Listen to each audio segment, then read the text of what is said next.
Last week, we covered one of the most important battles of the Pacific War, the milestone that stopped the expansion of the Japanese Empire and allowed the Americans to go on the offensive for the first time in the war. But concurrent to the Battle of Midway and the death of the first Kido Butai, Admiral Yamamoto had devised a plan to strike Dutch Harbor and invade the first territory in North America, the Aleutian Islands.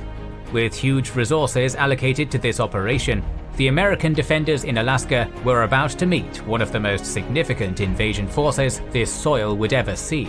So join us as we delve deeper into the struggle for Alaska and the Aleutian Islands.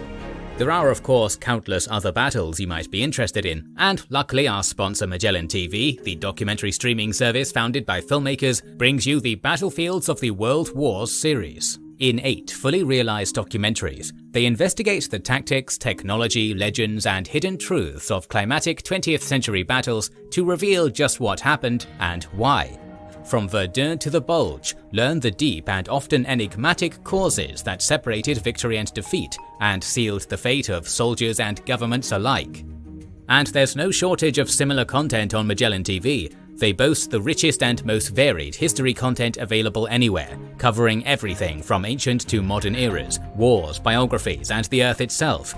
Aside from history, they've got extensive collections of science, true crime, travel, and other documentaries.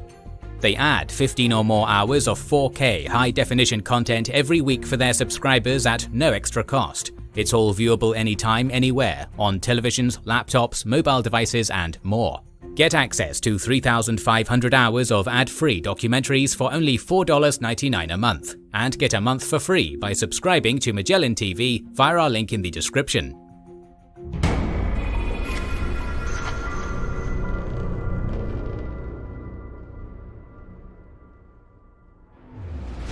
Since the early planning of the Pacific War, Alaska, and the Aleutian Islands in particular, were seen as important staging grounds for dangerous invasion prospects, both by Japanese and American strategists. As we'll recall, the 1922 Washington Naval Treaty banned military bases and fortifications all across the Pacific, including both the Kuril Islands and the Western Aleutians in the North Pacific. This had left the American northern flank extremely vulnerable, with people in the US believing that Alaska could be taken almost overnight by a hostile force. By 1940, with the threat of war with Japan looming on the horizon, the American government had begun efforts to fortify and reinforce Alaska with the allocation of $350 million for defense, the arrival of the 4th Regiment, and the construction of military bases across the territory. Under the leadership of Lieutenant General John DeWitt, the Western Defense Command would be established to protect the Pacific coast, nominating the unorthodox Colonel Simon Buckner Jr. to command the defense of Alaska. Buckner's main priority was to construct an adequate air force, and as such, he began to illegally build airfields in the Aleutians via funds he had embezzled. He would succeed, and by the start of the war, the now Major General Buckner had 5 operational airfields and some 22,000 Army personnel. In the meantime, the Alaskan Navy was assigned a small force of World War I-era destroyers, requisitioned Coast Guard cutters, and S-boat submarines, while a small force of outdated P-36 Hawks, short-in-range P-40 Warhawks, and obsolete B-18 Bolos was delivered to the Alaskan Air Force.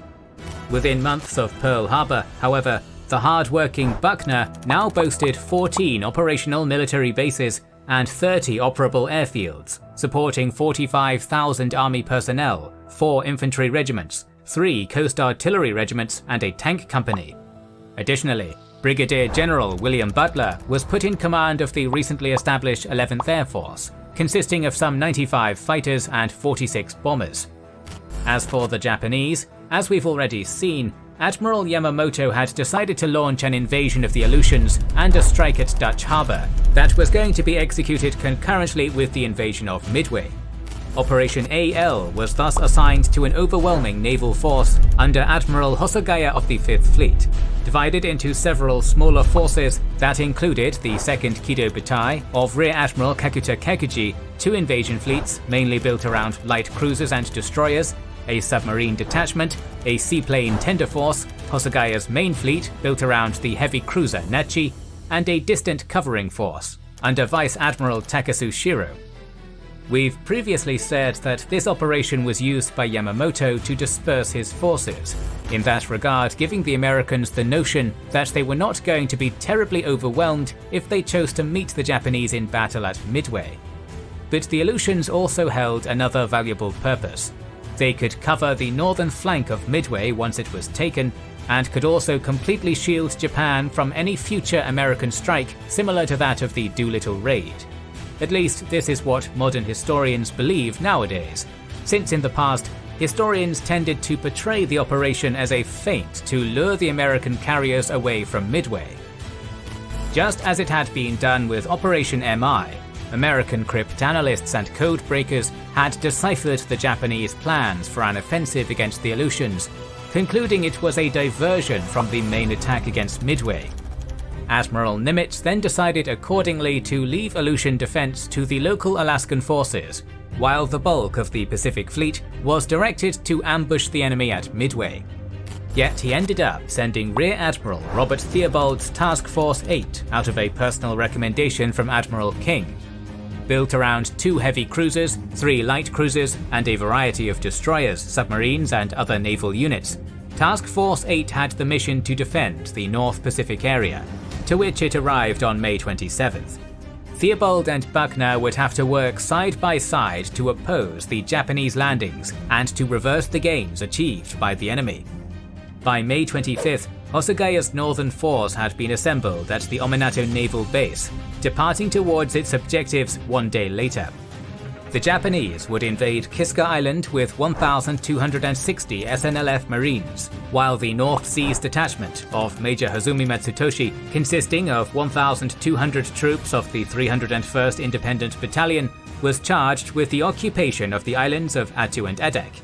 At this point, American intelligence had successfully identified Kiska and Attu as the first objectives of the invasion, yet Admiral Theobald disregarded this information, believing these islands were too worthless to warrant an invasion, and therefore choosing to defend Dutch Harbor instead. He then departed Kodiak on June 1st, heading to a position 500 miles east of Unalaska, although he was unable to do much due to the strict radio silence imposed for the Battle of Midway. By the night of June 2nd, Kakuta's carriers had gotten to their launch point, 165 miles south of Dutch Harbor. They had been concealed by the dense fog of the Pacific coast under a cold weather of around -13°C. On June 3rd, 8 minutes before the northern summer's local sunrise, Kakuta had decided to launch his strike with some 46 aircraft, led by Lieutenant Abe Zenji, yet he was still worried that his pilots might not know how to return to their carriers due to the heavy weather. Prevented by the thick fog from flying in formation, the planes had to make their individual way towards their objective, but their flight was suddenly stopped when experienced Abe, who had taken part in the strikes at Pearl Harbor and the Indian Ocean, detected that the overcast was too low for effective dive bombing. Thus, 15 dive bombers and 11 Zeros aborted the strike, leaving only 19 aircraft under the command of Lieutenant Samajima Hiroichi to execute the attack on Dutch Harbor. The Japanese were expecting almost no resistance, yet to their surprise, they would be met by US fighters from Cold Bay and by several coastal artillery batteries. Furthermore, the defenders had been expecting a strike for several days, so they duly went to general quarters an hour before the detection of the Japanese aircraft, which was carried out by the seaplane tender Gillis around 0540.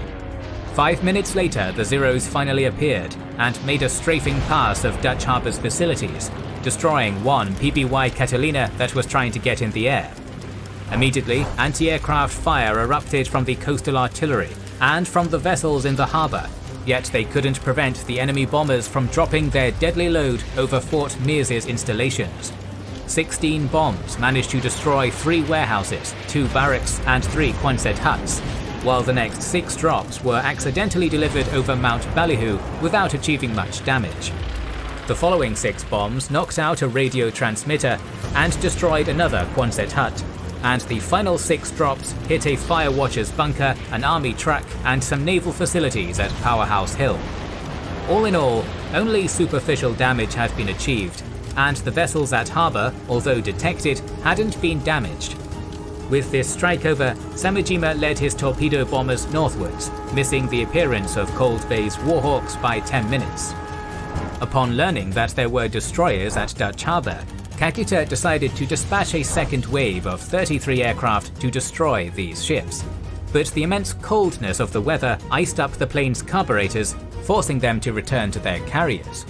Additionally, 4 Type 97 EA-10 float planes from the cruisers Mayer and Takao were launched, but they were discovered by Umnak's Warhawks and suffered 2 losses in the struggle. In the following hours, Kakuta's carriers were spotted by 2 PBYs, yet their transmissions didn't reach Dutch Harbour and they were quickly shot down. The Japanese admiral now had to turn southeast to support the invasion of Adak, but he was disappointed with his Dutch Harbour strike and ended up deciding to launch a second attack instead. On the morning of June 4th, however, this time 2 PBYs would get to actually report Kakuta's location before getting destroyed. 6 Marauder bombers from Umnak and 6 from Cold Bay were launched to strike at the Japanese carriers, but they were thwarted by the heavy fog and had to abort. Only 1 B-26, under Captain George Thornborough, kept on and managed to find the enemy, but he was shot down without achieving any hits. In the afternoon, 2 B-17s and Captain Robert Miles's Marauders from Umnak also managed to find Kakuta's carriers, though their attacks were very unsuccessful as well. At 1600, all preparations were finally ready, and Kakuta was at last able to launch his second strike on Dutch Harbour with some 30 aircraft under the command of Lieutenant Abe. By 1740, the Japanese planes started to appear on the horizon and got to destroy 1 PBY that was intercepted on their route. Just 15 minutes later, Abe's dive bombers began to attack Dutch Harbour's facilities, managing to destroy 4 brand new 6,666 barrel steel fuel tanks, some 22,000 barrels of fuel, and the merchantman Northwestern. This attack was followed by Lieutenant Masatake Yamagami's torpedo bombers, which blew a hole in the top of the seaplane hangar at Mount Ballyhoo, destroyed an anti-aircraft gun, and severely damaged an ammunition store before departing around 1830. At this point, some Warhawks from Port Glen had come to meet them, resulting in a struggle that ended with 1 Japanese dive bomber and 2 P-40s destroyed. Concurrent to the second attack on Dutch Harbour, the Battle of Midway had developed unfavourably for the Japanese, resulting in the almost complete destruction of the 1st Kido Butai. Alarmed about his failure to decisively defeat the Pacific Fleet, Admiral Yamamoto had ordered the 2nd Kido Butai southwards to join the carrier Hiryu in its final efforts to destroy the American forces. But Kakuta was already committed in his strike on Dutch Harbour, knowing full well that his carriers had to refuel, and that they couldn't get to the battlefield quickly enough. After conducting a successful refueling during the night, Kakuta's 2nd Kido Butai commenced its travel southwards on the morning of June 5th, but they would be promptly stopped by Yamamoto, who by now had realized that the Midway disaster was unsalvageable. While the Japanese forces retreated and Kakuta advanced to rendezvous with Hosogaya's fleet, Theobald and Butler decided to launch a worthless scouting operation over the empty Bering Sea, believing that an invasion of Dutch Harbour was imminent. With the American airbase at Umnak revealed, the invasion of the nearby Adak Island was also discarded, yet Yamamoto decided to go on with the invasions of Kiska and Attu anyway. On the night of June 6th, the 1,260 SNLF Marines of Commander Mukai Nifumi were put ashore at Kiska's Reynard Cove and rapidly managed to advance south towards the harbour. By 02:15 on June 7th, the 10 American sailors deployed at a weather station on Kiska Harbour were startled awake by the overwhelming attack of the Japanese forces.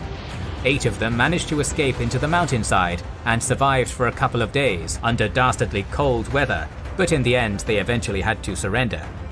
At the same time that the Japanese were capturing Kiska, Major Hazumi's North Seas Detachment was landing at Holtz Bay. They faced no resistance, only the difficult task of climbing the snow-covered Holtz Bay Chichagov Harbour Pass, and soon the island was taken and its 44 inhabitants were turned into war prisoners. With Operation AL concluded, Yamamoto dispatched a strong fleet to support Kakuta and the Japanese forces at the Aleutians. Meanwhile, with the Battle of Midway also over, Admiral Nimitz had decided to refit the aircraft of Admiral Sperance's Task Force 16 and then sent them northward to hunt down the 2nd Kido Butai. But just as Speranz had gotten halfway to his objective, the American reconnaissance managed to discover the Japanese presence on the islands of Kiska and Attu. Nimitz feared that the Japanese land-based aircraft could be waiting for the American carriers, so he decided to recall Sperance's task force and not risk getting into a possible enemy trap. The Japanese then began to turn the islands of Kiska and Attu into their major bastions in the North Pacific, bringing a wide array of aircraft, midget submarines, coastal defense and anti-aircraft guns. In response, the Americans decided to evacuate the Western Aleutians, interning some 881 native Aleuts in relocation camps in southeastern Alaska and burning their villages to the ground so the enemy could not use them for shelter. Although the Midway operation had been a disaster, with the full extent of it being concealed from the public, the Japanese had managed to secure a foothold in North America, something that caused great concern amongst the American population. But as Buckner said, having in mind the hostility of both the unforgiving terrain and of the staunch American defenders, if the Japanese come, they may get a foothold, but it will be their children who get as far as Anchorage and their grandchildren who'll make it to the States, and by then they'll all be American citizens anyway. With the Japanese fortifying their newly conquered islands, Buckner, Theobald and Butler wouldn't sit idly by either. A grim long-range air-sea war of attrition would thus begin, lasting for some 11 months, in which the US was in no position to launch a major offensive and recapture the Aleutians. Fittingly dubbed the 1,000-Mile War, the Americans would launch approximately a dozen different air raids over Kiska in the month of June alone, including the 3-day Kiska Blitz. Furthermore, on June 20th, American intelligence detected Kakuta's carrier force re-entering the Bering Sea and believed that it was a renewed invasion of Alaska. This prompted the execution of Operation Bingo, the first mass airlift in US history, in which 140 cargo planes worth of reinforcements were brought to Alaska through 46 seized civilian aircraft. Although Buckner wasn't ready yet to recapture his lost territories, he had now been sufficiently reinforced to completely hold Alaska against any force that the Japanese could throw at him. Next week, we're going to turn southwards to cover the disastrous attack on Sydney Harbour and the key role of the Japanese midget submarines during the war. If you want to be notified about this episode, make sure you are subscribed and have pressed the bell button. Please consider liking, commenting and sharing, it helps immensely. Our videos would be impossible without our kind patrons and YouTube channel members, whose ranks you can join via the links in the description to know our schedule, get early access to our videos, access our Discord and much more. This is the Kings and Generals channel, and we will catch you on the next one.